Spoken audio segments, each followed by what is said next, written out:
അപ്പോൾ അടുത്ത് നമ്മൾ ഷുഗർ ബീഡ്സ് വെച്ചിട്ടാണ് ചെയ്തെടുക്കാൻ വേണ്ടി പോകുന്നത്. ആദ്യം തന്നെ ഈ ത്രെഡിൻ്റെ ഒരറ്റത്ത് ഇതുപോലെ ഒരു കെട്ടിട്ട് എടുത്തിട്ടുണ്ട്. നമ്മൾ നേരത്തെ പറഞ്ഞതുപോലെ ഇതുപോലെ പിടിച്ചിട്ട് ഈ ത്രെഡ് ഇതുപോലെ അടിയിൽ വെച്ച് കൊടുക്കാം. ഇതുപോലെ ഇങ്ങനെ പിടിച്ചിട്ട് ഇവിടെ നിന്ന് ഇങ്ങനെ കുത്തിയിട്ട് ഒരു ത്രെഡ് ഇങ്ങനെ മുകളിലോട്ട് എടുക്കാം. ഇതുപോലെ ഇങ്ങനെ മുകളിലോട്ട് എടുക്കാം. അതിന് ശേഷം നമുക്ക് ഒരു ഷുഗർ ബീഡ് ഇതുപോലെ ഈ നീഡിൽ എടുക്കുക. അതിന് ശേഷം ഈ ത്രെഡിലേക്ക് ഈ ഒരു കുളത്തുള്ള ഭാഗം കണ്ടുവോ, ഈ ഒരു കുളത്തുള്ള ഭാഗം ഈ ത്രെഡിന് ഇങ്ങനെ വെച്ച് കൊടുത്താൽ അതവിടെ സെറ്റായിട്ട് കിട്ടും. അതിന് ശേഷം ഈ ഒരു ത്രെഡ് നല്ല കൈ കൊണ്ട് താഴത്തേക്ക് കുന്തി കൊടുത്താലും അത് ആ ത്രെഡിൻ്റെ ഉള്ളിലേക്ക് പോകും.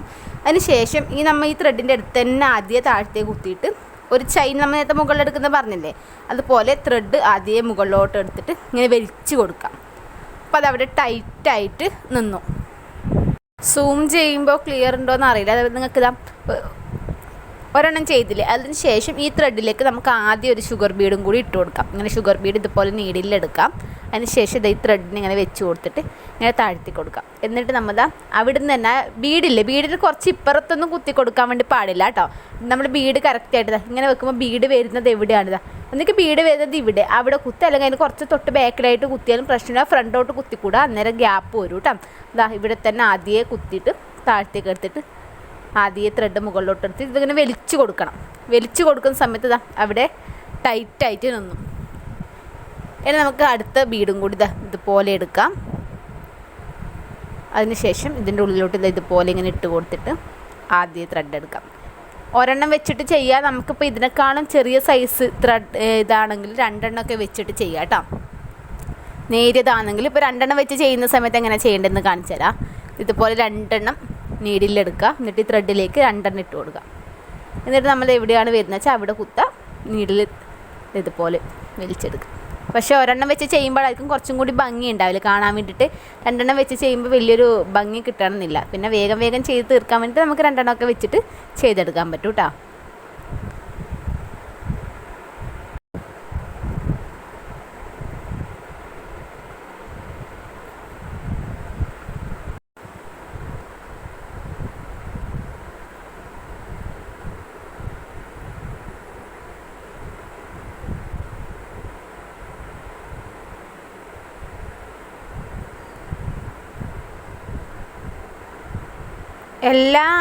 ചില സമയത്ത് എല്ലാ ബീഡും നമുക്ക് ഇതിൽ കയറണം എന്നില്ല കേട്ടോ. എന്താ വെച്ചാൽ ചിലപ്പോൾ ചെറിയ ഹോൾസൊക്കെ ഉള്ള ബീഡ് ഉണ്ടാവും. ഇതിന് വേറെ തന്നെ ഒരു നീഡിൽ ഉപയോഗിക്കുള്ള ഒരു നേരിയൊരു കമ്പി കണക്കത്തെ, അതിവിടെ നേരിയൊരു കമ്പിയായിരിക്കും. അതിലെല്ലാ ബീഡും കയറും. പക്ഷേ അതിന് വലിയൊരു ബലമില്ല കമ്പിക്ക്. എനിക്കത് വെച്ചിട്ട് ചെയ്യുന്ന സമയത്ത് ഒരു ലെവൽ കിട്ടുന്നില്ല. അതുകൊണ്ട് ഞാൻ ആ നീഡിൽ ഉപയോഗിക്കാം. ഞാൻ ഇനി അടുത്ത പ്രാവശ്യം ചെയ്യുന്ന സമയത്ത് ആ നീഡിൽ എങ്ങനത്തെയാണെന്ന് കാണിച്ചു തരാം കേട്ടോ. അത് ഇതുപോലെ ഇതെങ്ങനെ വെച്ച് നമുക്ക് ഈ സൂചി നൂലോളം ചെയ്യുന്നതിനേക്കാളും പിന്നെയും കുറച്ചും കൂടി ഫാസ്റ്റായിട്ട് ആരി വർക്ക് ചെയ്തെടുക്കാൻ പറ്റും. സൂചി നൂല് ചെയ്യുന്ന സമയത്ത് അതിൽ കുറച്ച് നൂലിട്ട് കൊടുക്കണം. ആ നൂല് തീരുന്ന സമയത്ത് ആദ്യം കെട്ടിടണം, ആദ്യം കെട്ടണം, സൂചിയിൽ കോക്കണം, അങ്ങനത്തെ കുറേ ബുദ്ധിമുട്ടുണ്ട്. ഇതാകുമ്പോൾ നമുക്കിങ്ങനെ തുന്നി പോയാൽ മതി. വേറെ പണിയോ കാര്യങ്ങളൊന്നും ഇല്ലല്ലോ. അടിയത്തെ ഈ ത്രെഡ് നമ്മൾ കൈവച്ചിട്ട് തന്നെ പിടിക്കണം കേട്ടോ. കൈവച്ച് പിടിച്ചിട്ട് വേണം ഇതുപോലെ ഇങ്ങനെ എടുത്തിട്ട് ചെയ്യാൻ വേണ്ടിയിട്ട്.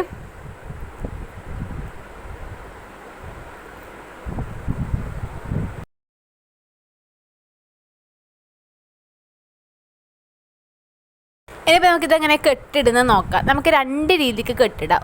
ഒന്നിക്കിലാണെങ്കിൽ ഈ ഒരു ത്രെഡില്ലേ, ഈ ഒരു ത്രെഡ് എടുത്തിട്ട് ഈ ഷുഗർ ബീഡിൻ്റെ ബാക്ക് വശത്തേക്ക് ഇതുപോലെ ആക്കിയിട്ട് ബാക്കിലേക്ക് ഇതുപോലെ ആക്കിയിട്ട് അടിയത്തെ നൂലിത് ഇങ്ങനെ വലിച്ചു കൊടുത്താൽ കെട്ട് വീണു. നമുക്കിത് അങ്ങനെ വേണമെങ്കിൽ കെട്ടിടാം. ഇതൊരു മെത്തേഡാണ്. അതായത് ഇവിടെയുള്ള ബീഡില്ലേ, ഇപ്പോൾ ഞാൻ കാണിച്ചു തരാം. ഒരു ചെയിനും കൂടി എടുത്തു. ഒരു ബീഡ് ഇട്ട് കൊടുക്കാം.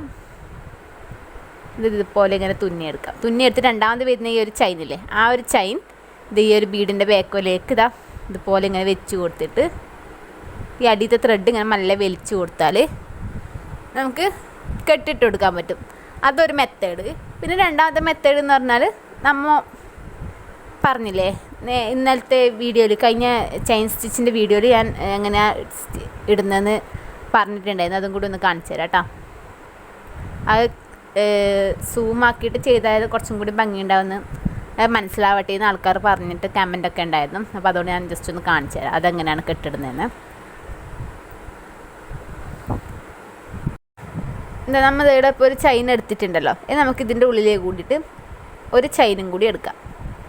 ഒരു ചെയിനും കൂടി എടുത്ത സമയത്ത് നമ്മളിത് ആദ്യം എടുത്ത ചെയിൻ ഇതൊരു കുടുങ്ങി എനിക്കുണ്ട്. ഒരു മിനിറ്റ് ഞാൻ പറഞ്ഞു തരാം അങ്ങനെയാണെന്ന്. ഇതിപ്പോൾ ഒരു ചെയിനല്ലേ, ഒരു ചെയിനും കൂടി ഇതിലേ കൂടി എടുക്കുക. അപ്പോൾ ഇത് നമ്മൾ രണ്ടാമതെടുത്ത ചെയിൻ, ഇതിൻ്റെ ഉള്ളിൽ ആദ്യം കാണുന്ന ചെയിനില്ലേ, ആ ഒരു ചെയിൻ നമുക്കിത് ഈ നീഡിൽ ഉപയോഗിച്ചിട്ട് ഒന്ന് വലിക്കാം. മുകളിലോട്ട് വലിക്കുമ്പോൾ ഈ അടിയത്തെ ത്രെഡ് താഴത്തോട്ട് വലിച്ചാൽ മതി. അപ്പോൾ ചിലപ്പോൾ ഇവിടെ ചെറിയൊരു ഇത് കണക്കി ഉണ്ടാവും. അപ്പോൾ അതെന്താക്കുക വെച്ചാൽ ഈ നീഡിൽ ഇത് ഇതുപോലെ മുകളിലോട്ട് ഇട്ട് കൊടുത്തിട്ട് ആ ത്രെഡ് ഇതുപോലെ കൊളുത്തിട്ട് താഴത്തേക്ക് വലിച്ചു കൊടുത്താൽ നല്ല സെറ്റായിട്ട് കിട്ടും. ചില സമയം നമുക്ക് വലിക്കുന്ന ടൈമിൽ തന്നെ ആ ഒരു കെട്ട് താഴത്തേക്ക് പോവലുണ്ട്. അത് ഇടയ്ക്ക് മാത്രം ഇങ്ങനെ ഒന്ന് പൊങ്ങി നിൽക്കില്ല. അപ്പോൾ അത് നമുക്ക് ആ നീഡിൽ ഉപയോഗിച്ചിട്ട് താഴത്തേക്ക് വലിച്ചാൽ കിട്ടും. അപ്പോൾ നമ്മുടെ ഷുഗർ ബീഡ് ഇങ്ങനെയാണ് ചെയ്യേണ്ടത്. ഇതേപോലെ തന്നെ നമുക്ക് കട്ട് ബീഡ്സും ചെയ്യേണ്ടത്. കട്ട് ബീഡ്സ് വലിയ വ്യത്യാസമൊന്നുമില്ല. ഇതേപോലെ ഒരു ബീഡ് കൊത്താണ് ചെയ്യേണ്ടത്. ഞാൻ വീഡിയോ ആദ്യം കാണിച്ച് നിങ്ങൾ വെറുപ്പിക്കുന്നില്ല. ഇനി സർദോസി എങ്ങനെയാണ് ചെയ്യുന്നതെന്നിൽ ഞാൻ നെക്സ്റ്റ് ടൈം വീഡിയോയിൽ കാണിച്ചു തരാം കേട്ടോ. സർദോസി എങ്ങനെയാണ് ചെയ്തതെന്നിൽ അടുത്ത വീഡിയോയിൽ കാണിച്ചു തരാം. അപ്പോൾ ഇന്നത്തെ വീഡിയോ ഇത്രയേ ഉള്ളൂ. എന്തെങ്കിലും ഡൗട്ടോ കാര്യങ്ങളുണ്ടോ ജസ്റ്റ് ഒന്ന് കമൻറ്റ് ചെയ്താൽ മതി. അടുത്ത പ്രാവശ്യം ചെയ്യുമ്പോൾ അതിനേക്കാളും നന്നായിട്ട് ചെയ്യാൻ വേണ്ടിയിട്ട് ഞാൻ ശ്രമിക്കാം. Okay, thank you.